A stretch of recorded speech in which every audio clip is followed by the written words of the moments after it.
Welcome back to another episode of Mildly Interesting. My name is Razzle, and this is going to be a fun episode. I'm really excited to talk to this gentleman. He's an Egyptian comedian, writer, producer, surgeon, physician. I'm just going through his list here. He's got a documentary called Taking Giants Out about him leaving the medical field to become a stand-up comedian, and I definitely want to hear about that since I'm a comedian myself. Ladies and gentlemen, please give a warm round of applause to Bassem Yousseff. Thank you so much. And I got that Where's right the that applause? time, right? There we go. I love it. Thank you. I love it. Thank you. Give me some love, guys. Show me some love. All right, I'm the token Arab here. All right, cool. That's interesting. Well, let's get to this. But so you speak dual languages. Yep. I was just reading a thing the other day. I mean, you can't say dual because when you say dual, people will think they are equal. English is a much lower level. So it's like it's like a distant second. So what would you call it? Bilingual? Yeah, bilingual. Multilingual? No, multilingual. No, I'm just two. Two. I was reading an article about different languages and how there's a good percentage of people who speak multi-languages have different personalities. Like it's almost like where they have two different personalities. When they're speaking one language, they're of a different personality than when they're speaking the other language. Do you find yourself like when you're speaking Arabic? I don't know about double personalities or multiple personalities, but I can tell you for sure when I am trying to perform in English, I have to rewire my whole brain. I have to relearn how to speak because comedy is a third language. Yeah. So you can give me a joke right now and I can tell it on stage and I can totally mess it up because I didn't do the right emphasis. I didn't do the right pacing, delivery, everything. It's just like it's a totally different science. It's dynamics. Right. And I had to learn that. So yeah, I could be extremely funny in Arabic, but I can say an extremely funny joke in English and it doesn't land. No. So I had to relearn that. And I think like the material that I use is funny, but it might be my problem that I'm not giving the respect that it deserves.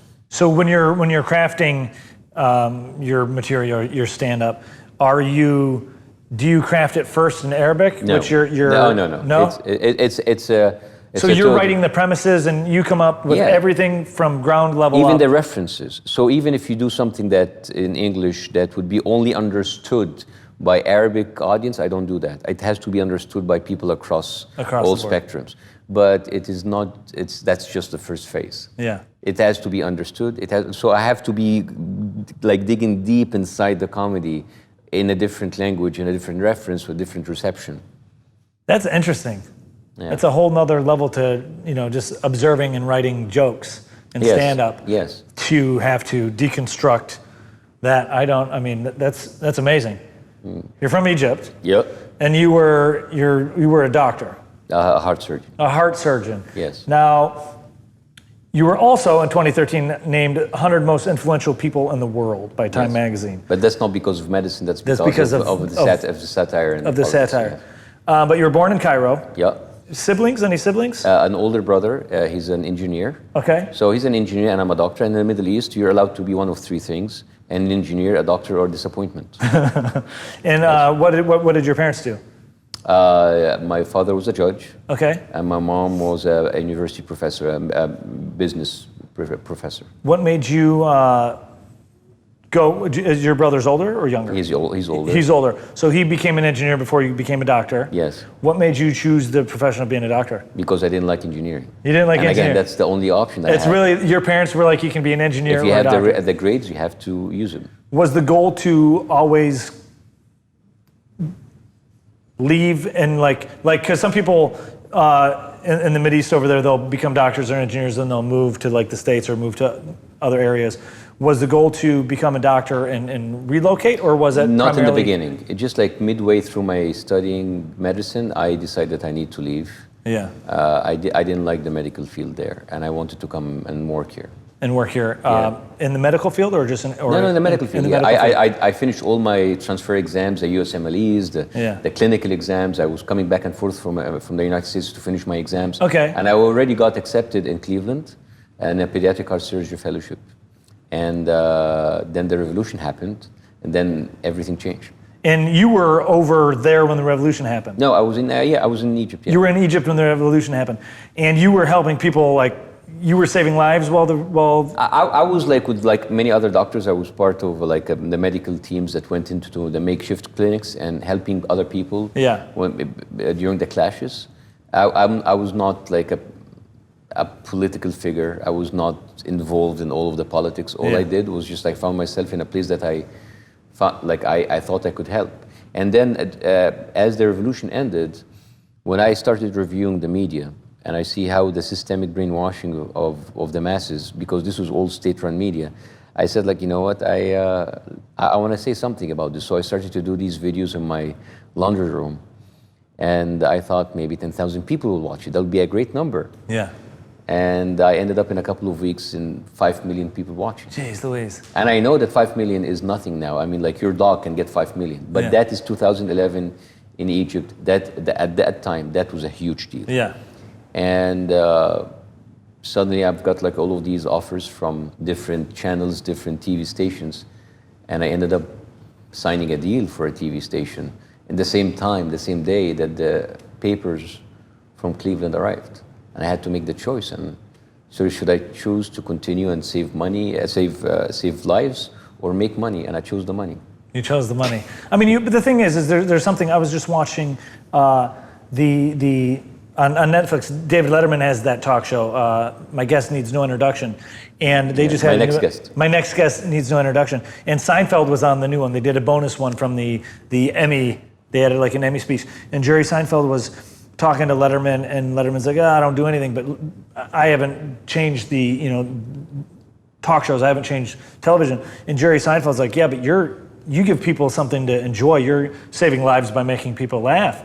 And so, I mean, one could construe and one could say the same thing about you, going from saving actual lives to speaking out against and making people laugh. I don't think any comedian or any self-respecting comedian or satirist will accept that. No? We're not saving lives. This is something that people say to glorify a profession that is meant for a certain cause, which is not just laughter, but like, bringing important issues people to discuss. But saving life is a little bit of a stretch. Yeah. I think this is too much. I think this is a little bit of an arrogance. Yeah. That we think that we save lives. I think the people who save life are the people who save life. I mean, I definitely see a lot of that in Seinfeld's interviews and his opinions. I mean, he's still one of the funniest, but he definitely has the air of comedian to him. Were you growing up? Were you a fan of comedy? Were you always a fan of comedy? Yeah, absolutely. I was a fan of comedy, and I got introduced to American comedy, and I had to kind of start from the bottom. Yeah. From kind of like slapstick. So Friends, then I moved up a little bit to Seinfeld and Frasier. And then I discovered Jon Stewart, and now that's political comedy, which is totally different. That's like, because that's current news, and you need to understand the references, because why is he making fun of Fox News? What is Fox News, and who is George W. Bush? I mean, I know who's George W. Bush, but like, what's so special about him being stupid? And then I knew. What I love about The Daily Show is when Jon Stewart especially was on it, is you don't need to, it was such a great facilitator for jokes and commentary, and you didn't need to be well known or well renowned about what was actually happening, because they would tell you, like they would always set up these amazing jokes and satirizing. If you're not American, I still have a homework to do. Like, if you don't know what is the difference between Democrats and Republicans, you will have to know that. So would you watch the show over there and have to deconstruct why people are enjoying it? When I was watching him in the beginning, I didn't understand what he's talking about. And then I had like, it's kind of like, all right, I started to Google stuff and read about stuff. It's like, oh, he means that. And like what is liberal and what's conservative? Yeah. It's like we don't have liberal conservative, we just have dictatorship. Going from dictatorship to liberal conservative over here, which is almost, I mean, arguably very similar in the sense of to me it seems almost very facade-ish, like a facade of choice, considering they only give you two choices. Like, to go from there to come here, from what I understand, you got in a lot of trouble for your show over there. And here, you can say anything you want and pretty much have freedom of press. Has that helped, or especially with comedy, because comedy can be like a defense mechanism, and you kind of want to push the barriers. And when you have more barriers to push over in Egypt, especially to here, now anything's kind of fair game. Has that helped your comedy, that now you can do anything, you can talk about anything, or? No, it helped my comedy in the fact that, like, especially with Trump, like, there's a lot of similarities that I can draw between the right wing in Egypt and the right wing in America. I think the right wing everywhere are similar. And there's a lot of comedy references that you can use that.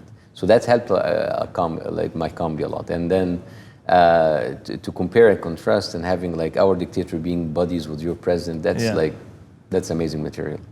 But it's not like, I couldn't be able to speak, because I was able to speak there until I was shut down. So, and then I come here. And so that didn't really change on a personal level. It is just like, I think the circumstances, the political environment here and there, it was funny to draw the similarities. And so you've been here in the United States for a year and a half, or you just been in Los Angeles for a year and a half? I've been in Los Angeles for a year and a half, yes. And prior you lived up in the South Bay? Yes. And you're straight up comedian now, you're no more doing the medical field or anything? I'm not doing the medical field anymore. So I got some questions about the medical field here, because please do. This is interesting. You graduated from Cairo University's Faculty of Medicine. So the body has 602 bones. Okay, well done. Is it really 602? Yes. Because this is interesting. It says here, you received training in cardiac and lung transplantation in Germany.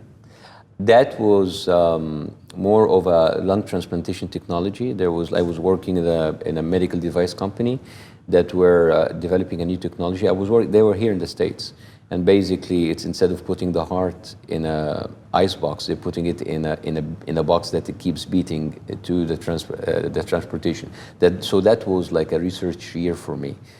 And then I went to Germany and I did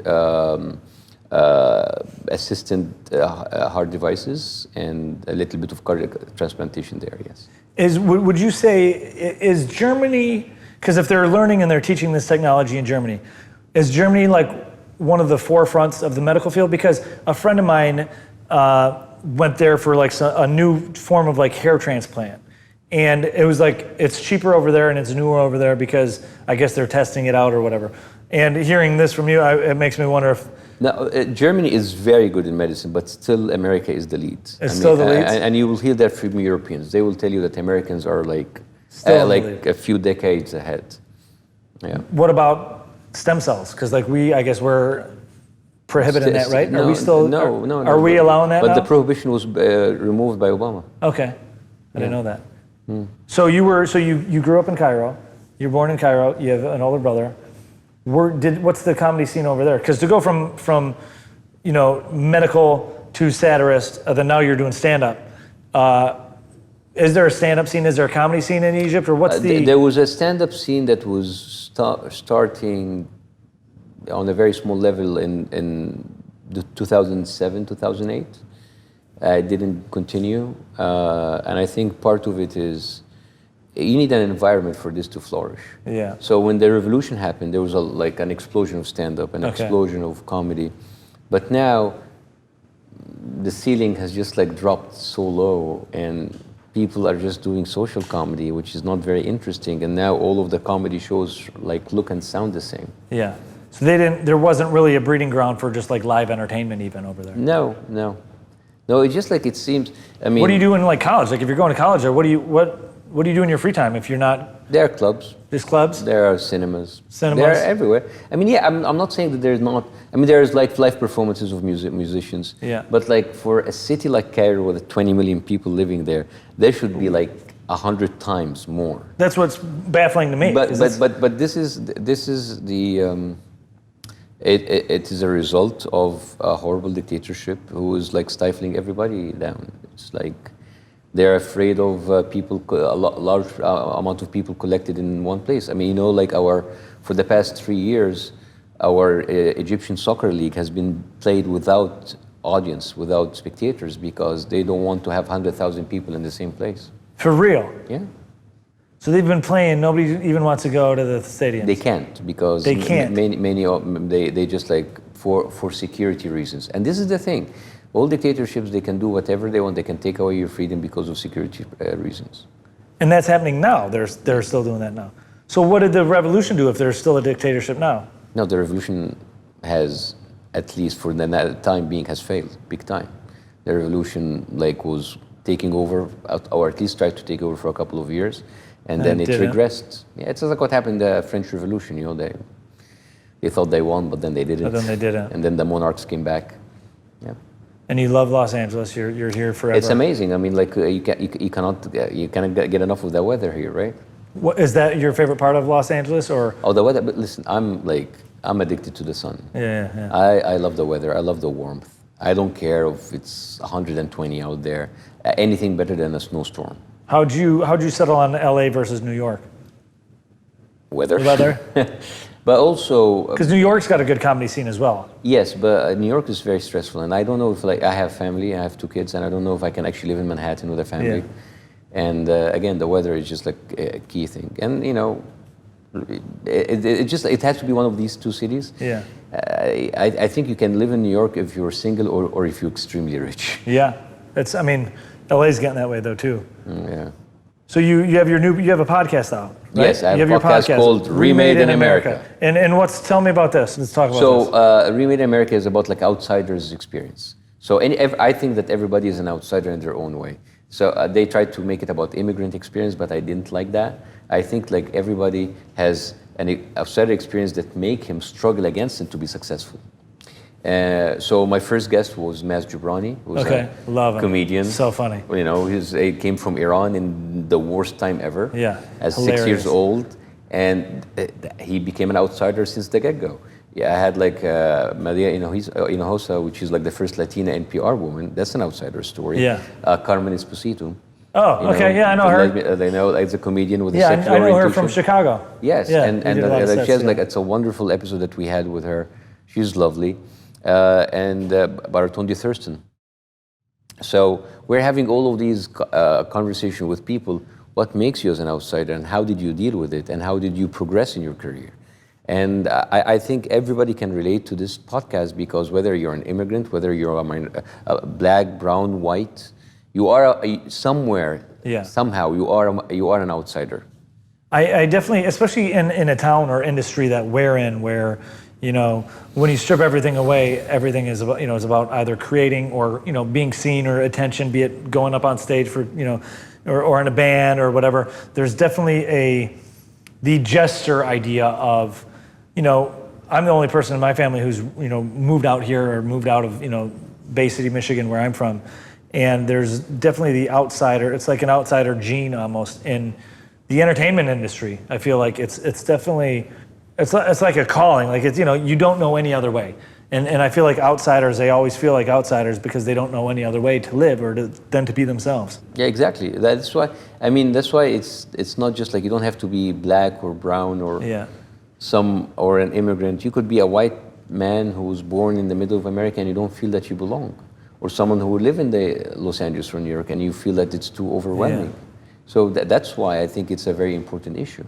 It's a issue that needs to be discussed, especially, I was reading the other day, and I even made a note of it here, just because, recently we had, Anthony Bourdain and Spade, with these suicides, and there's a lot of kids, I wonder if social media, because it's so huge, if it also, there's the benefits to social media, if it can make people more feel like outsiders. Well, you know what I mean? I think social media can be a little bit deceiving. And so, for example, I get a lot of hate comments and hate mail, and you think the whole world is that. But when you meet people that street, they're very nice. Yeah. And I think it's a big mistake that you let yourself be affected of what you see on the screen because it's really not real. And we know this, and we tell that to ourselves, and we still get pulled into that wormhole, into that black hole of fakeness, of it's nothing. And yet we need it. We can't get over it, and we talk about detoxing and how it's dangerous to be on it for a long time, and still we can't give it up. We get those likes, and it releases that. Not even the likes, the idea of you want to be connected somehow. Yeah. You know, it's like, oh, like you said, all right, why don't you shut down your Facebook or Instagram? But like, I want to be connected to people. With the connection, being wanted to connecting to people, but also being an outsider in America. Is there, on your podcast, with the shows that you've had so far, is there a through line of, like, through the success stories, like through their, how they overcome feeling like an outsider and being remade? It is basically like, we're very lucky that to have like very successful people in their careers. So we ask them, how did they attain this kind of success, being outsiders? So yes, so of course, like, they tell you how they dealt with it. Maybe they have dealt with something that related to their families, to their surroundings, overcoming a certain environment that they were brought up into, whether they were, resisted or struggled against religion or tradition or social norms. This is the kind of stories that, like, I'm really interested to tell, because I had this same experience. Yeah. I mean, I went against two regimes that both of them hated me, and their supporters hated me, and I didn't care. Does your stand-up reflect that, or is your stand-up more like autobiographical and from the outsider point of view? Yeah, it's kind of like it follows my journey from the Middle East here, and it kind of like gives you like a perspective of what it is to be living in the Middle East and what it is to be a Middle Eastern coming here fresh off the boat. Yesterday I was in Long Beach and I was making fun of the fact that, like, I was with like a wonderful group of Arab comedians. And I was Where did you play? In Laugh Factory, Long Beach. Oh, love that, yeah. And I was with like lovely names like Aaron Cater, Rami Yousseff, Michael, Chaldean Syrian guy, Michael Abday. His last name, anyways, they're all Arab Americans. But I said, like, guys, I'm the only true Arab here, because all of these were born or raised here. And they actually have to imitate a bad accent. I don't need to imitate a bad accent because I have a bad accent. So it's like I was making it was like I'm the only one who's fresh off the boat. Yeah. All of those Arab Americans have lived here all their lives. They're basically American with an Arab background. I'm 44 years old, and until a couple of years ago, I lived all my life in Egypt. So that's a different perspective. That's such a fascinating thing, because like I've been in the States my entire life. Mm-hmm. You know, I went to visit Japan a couple years ago, and I was there for 3 weeks, and that was just like an amazing culture shock. But I can't imagine uprooting completely my whole life, especially quitting. Stopping my a medical career that's successful, and uprooting my family and coming over. Yeah, it is hard. And it's something I applaud you for, and I mean that's Thank you. And I'm glad people like you have done that and have shown that you can do it, and I'm glad you're welcome. And it's a bummer that especially in the climate that we're in now, there's a lot of not especially with the Trump administration wanting to not let people come in and pursue their dreams. What the Trump administration has been doing is bad, but I'm very sorry to say that the seeds for this was planted during the Obama administration. I mean, I'm a big fan of Obama. Yeah. But we should not turn our heads away that, like, ICE and all of these paramilitary troops were funded and built and expanded under Obama.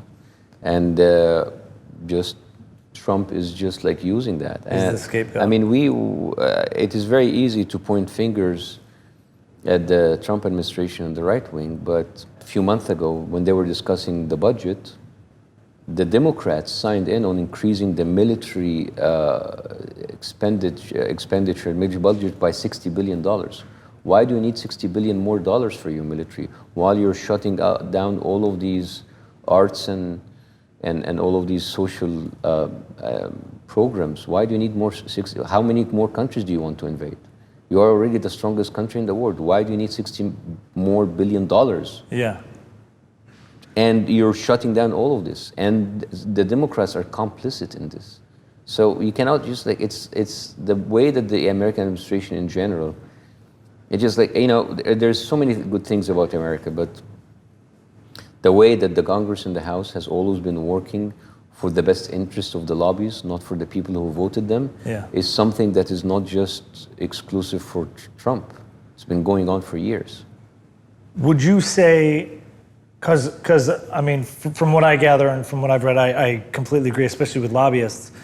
Going from a dictatorship and the media, controlled media from Egypt to here, where a lot of the media is a narrative about blaming everything on Trump, do you see similarities in the way the news cycles portray everything to kind of fit a specific narrative? No, it's totally different because at the end of the day, you don't have one source that control everything.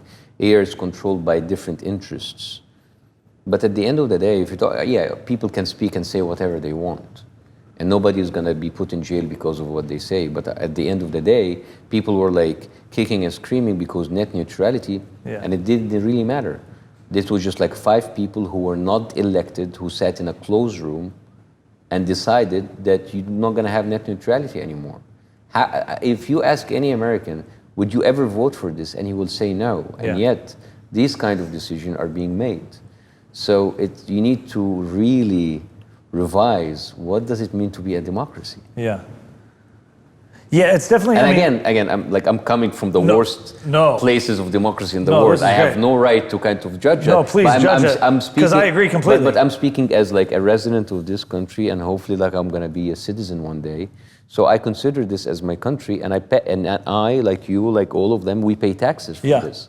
So when we pay taxes, we have a right of representation, and we need to ask: are we represented, or are the other people who are like paying those politicians money are the ones their interests are being represented? I agree completely. And I think, if anything, I think we could take a page from listening to, outsiders or, foreigners who now live here and want to live here. Because in the end, the ultimate goal is to make the United States and make our homes the best homes that we can and the best, civilization we can. And when there are these voting things happening and like net neutrality and these lobbyists and these $60 billion for, armed forces and the military, when they're removing funding from public parks in Yosemite and even drilling in them, and drilling them and fracking. And, what was that? The pipeline not too long ago, they Dakota line. And they're drilling through all this property and, these Native Americans' lands, and they're just having no disregard for the land, but because it benefits somebody in a suit in Washington. But then a tweet goes viral and everybody's concerned about this new, about what's on the back of a jacket instead of actually what laws are being passed or who's signing what. Yeah. It's always been a distraction. We don't need, because it's always sexy in the news to talk about the back of the jacket, not because of the legislation that are being signed right now in the Congress, because that's boring. And then people just like are all into the show business of it all. Even regular people. So you have, last year had the Women's March. 750,000 people took to the streets. Amazing. A few days later, elections, 12% showed up. Isn't that wild? Yeah, so I don't know. Maybe if you go to the booth and then kind of like have like pink hats over you, gonna go and vote. I don't know. It's just like it's all about a show. It's just like it's a show. It's like, and at the end of the day, like people, he's not gonna leave because of your tweets and Facebook. No. You're not gonna change the construct of the House and the Senate because of like you're angry on Facebook. It's because you go in and vote. And I don't understand. You guys have like the most powerful tool in the world that you can actually change things every 2 years. Every midterm, every presidential election, every 4 years. And I don't know, it's wasted. I don't know why. And again, it's just like I talk because we don't have this kind of luxury. I don't know. It's even with the first show is, a couple of weeks ago they voted in LA for the California primaries. And like people didn't show up. A fraction showed up, and everybody. And I think they almost lost it for like the Democrats almost like were gonna boot it out from the race, something like that. Something. I wasn't following it too close, but the show is like you go on Instagram or you go on the internet and everybody's posting pictures of their voting, and it's like, are you voting to make the change or are you voting because you want the sticker? Are these voting stickers part of the? Is that just so you can put it on the internet? I'm fine if they put the stickers, but go vote. But it's like those marches. I mean, they're going to these marches and they're holding these signs. But they're making these signs, and they're not doing. It doesn't change the policies. Doesn't change the policies. We're still getting, the representatives that were voted for are still signing laws and taking money from, military contractors from Lockheed and Martin and tobacco industry to have laws passed or not laws passed. Yeah. And how we change this? By voting. Huh. I don't know. This seems to be like a very depressing interview. I thought it would be more comedy. We can. I mean, but it's interesting. It's interesting to me because I'm fine with depressing. Yeah. I live for that. The drama comes from the Middle East. We live in a very depressing I weep in the shower every night, so this is like normal to me. Who's your favorite comedian? We can go lighthearted here. What's your all time is George Carlin. George Carlin, of course. Did you listen to his albums? Do you have access in Egypt with the controlled? Did you have access to outside things? It's on YouTube. It's all on YouTube. So you had. It wasn't like websites were banned or preventing you from. No, website had been banned only this year, but they banned Arabic vloggers and Arabic websites. Okay. They don't ban YouTube. But other than that, you can go on the internet and find English or American culture.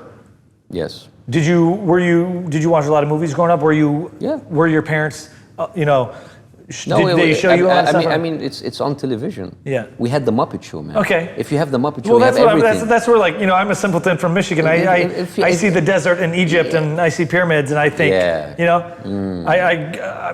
of course. I mean, it's. Yes. And that's the kind of stereotypes that we're left with. Do you go to work riding a magic carpet? No.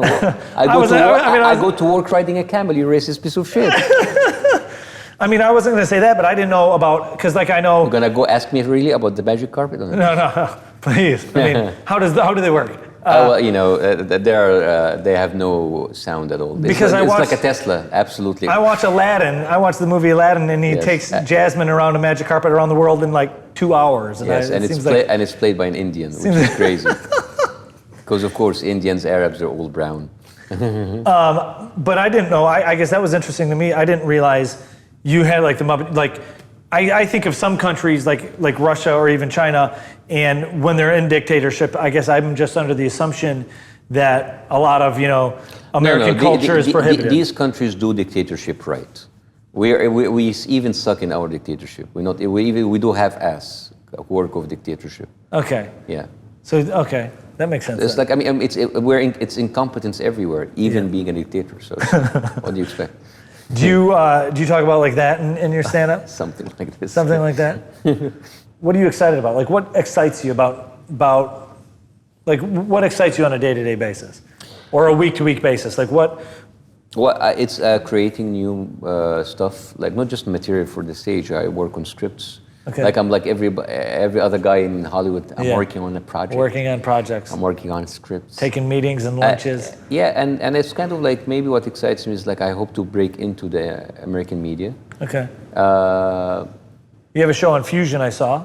That was like a couple of years ago. But like I want to have like either a regular show or a scripted series, because I think just like people talk a lot about representation. I'm talking about like absence. Complete absence.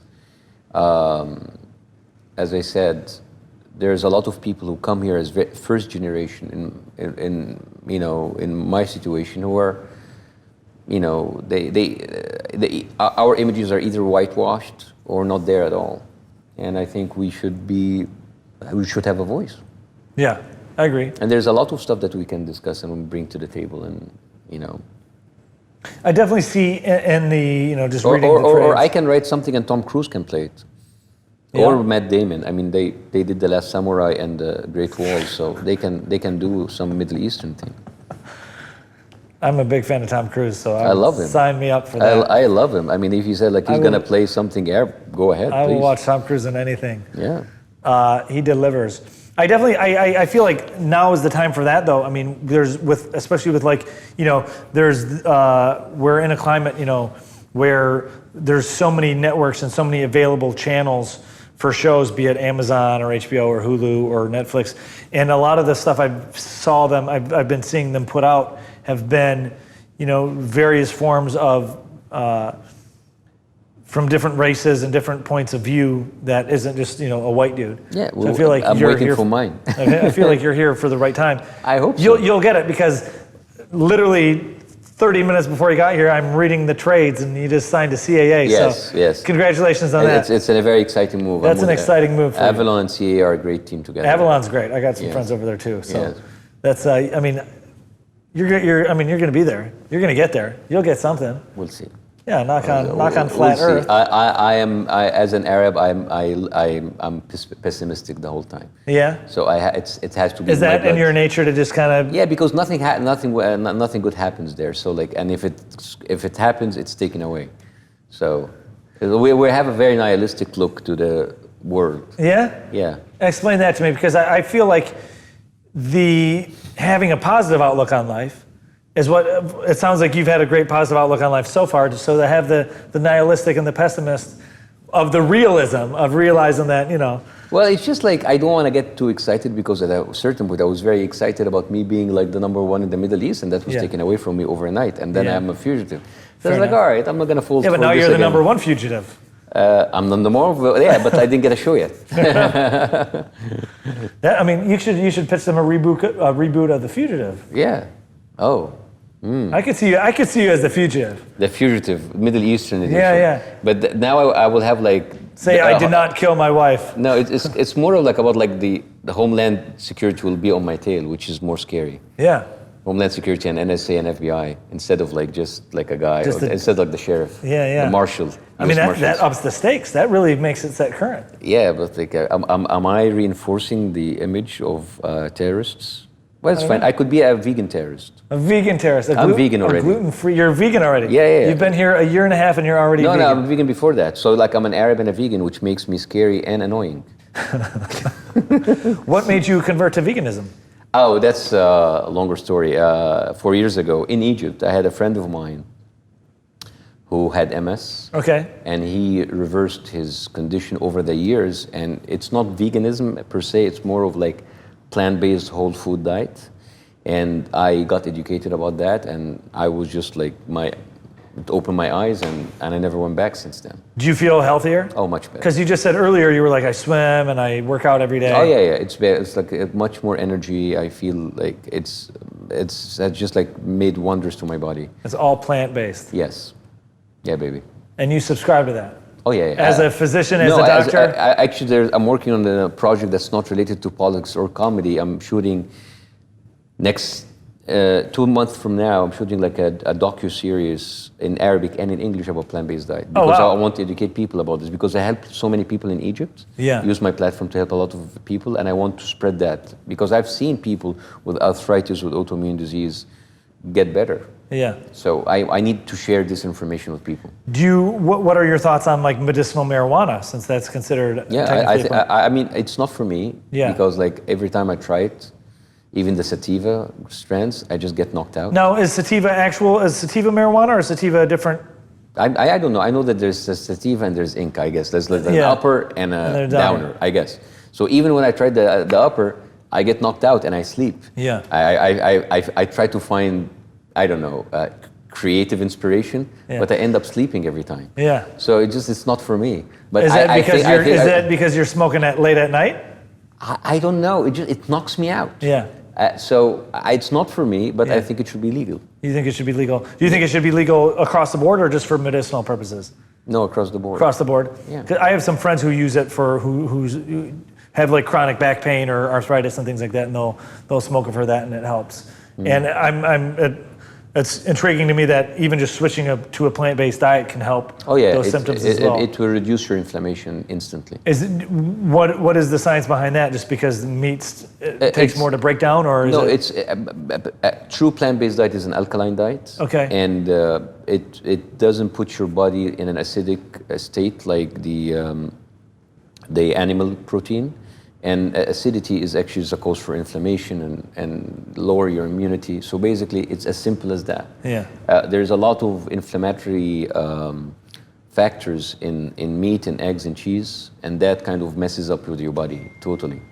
So that's why it's when you remove that, just by the exclusion, the act of exclusion, your body feels better just like in 3-4 days. Yeah, I'm gonna try that out. I'm gonna try that for a week. You should. I love my proteins. So that's the tough. Well, but why do you say proteins? It's like the meats, I guess. I don't know. Yeah, but that's people wrong. who work out say. Proteins are in plants. Proteins are not like, I mean, where does the cow get to that protein? Where does the horse, where does the giraffe? Fair enough. What's a good plant that has a good source of protein then? Beans. Beans? All green leafy vegetables. Quinoa.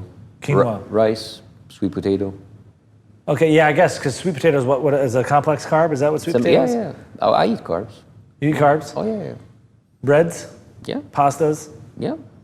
I guess those are plant-based still, right? They're all, yeah, but I guess when I think of plant-based, I think of just greens and like just boring. over salad. No, I think of that. I have like a very wide variety of food that I can eat because here's the thing. Here's the thing that I like about plant-based diet. And now it's turning into a cooking show and everybody is losing interest. But anyways, guys, we're saving the environment. Anyway, all of the diets, they work on one thing, which is eliminating carbs. Okay. Right? Correct. So you don't eat carbs. Seems like carbs. That's the new, yeah. And what happens when you eliminate carbs? Your body craves sugar, right? Correct. So you crash. Yeah. Right? So you gain more weight. Plant-based diet does not eliminate carbs, but it gives you healthy carbs. It gives you potato, but do not fry it. Gives you the pasta, but don't put like some crazy sauce on it. You know. Yeah. It's just like it gives you the rice, but don't put like a ton of oil on it. It's that kind. It's very elementary, very basic. So, and this is why we don't get the craving for sugar. Yeah. So that's why. So you're not crashing because you're continually and putting. That's why it's very sustainable. That's my thing. Is I'm really I need sugar. Like I crave a lot of sugar. That's my and vice. you eat sugar because you eliminate it somewhere else. Yeah. So your body wants it, but if you give the body your carbs, I'm good. Yeah. What else you got? So you got your podcast. You got this documentary coming out. Yeah. What are you working on? I'm gonna be in New York for 22 days. I have a comedy residency at Joe's Pub. Oh, nice. I'm working on a 1-hour special there. Okay, congrats. When are you doing that? Starting of 10th of July. Okay, 10th of July. You're there. Joe's Pub. Joe's Pub for like 13 shows. For 13 shows. That's great. Yeah. That's awesome. And where can everybody find you on social media? Bassem Yousseff, that's my Facebook, Instagram, Bassem Yousseff, and Twitter, Yousseff.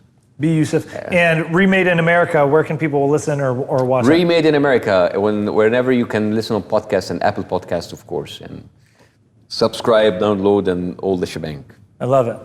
Bassem, thank you so much. Are you good? You good? Did you enjoy this? Of course. Wonderful. Oh my God. I like what we talked about. I enjoy talking about plant-based diet. I'm telling you, I'm scary and annoying. I like it. I mean, that's I try to be my best self, and I try to adapt and learn as much as I can about things like that, because in the end, I want to live as long as I can as healthy as you can. Especially talking to a heart doctor. Both my grandfathers had heart problems. Yeah. And so I want to, I try to, I exercise, I'll hike, a couple times a week. Yeah, and but you have to understand that exercise is great and everything is great, but it's what you put in your body. Yeah. Because you can you can be a monster at the gym. And that's why you have a lot of people who die at a very young age, and you see them muscular, and it's like, what happened to him, right? Don't you hear that a lot? A lot. Some 33, 35, yeah. 38, 44-year-old. 40 years. What happened to him? He dropped dead in the gym. He dropped dead in the sweat because they are they're destroying their body from inside. Yeah, they could be muscular, they could be thin from the outside, but they're fat from the outside. All of these cholesterol is clogging your blood vessels, and there's no exercises that will help with that. It's they keep their vessels inflamed. And when it's inflamed, it clogs, and it clogs and it stops suddenly, and that's why it's like they have like a sudden death. So that's what Kevin Smith had. His heart was he had what was it, the Widowmaker or whatever? Yeah, but I don't know if Kevin Smith was fat and then lost weight, or was he doing that was on diet. I'm talking about the people that we know every day.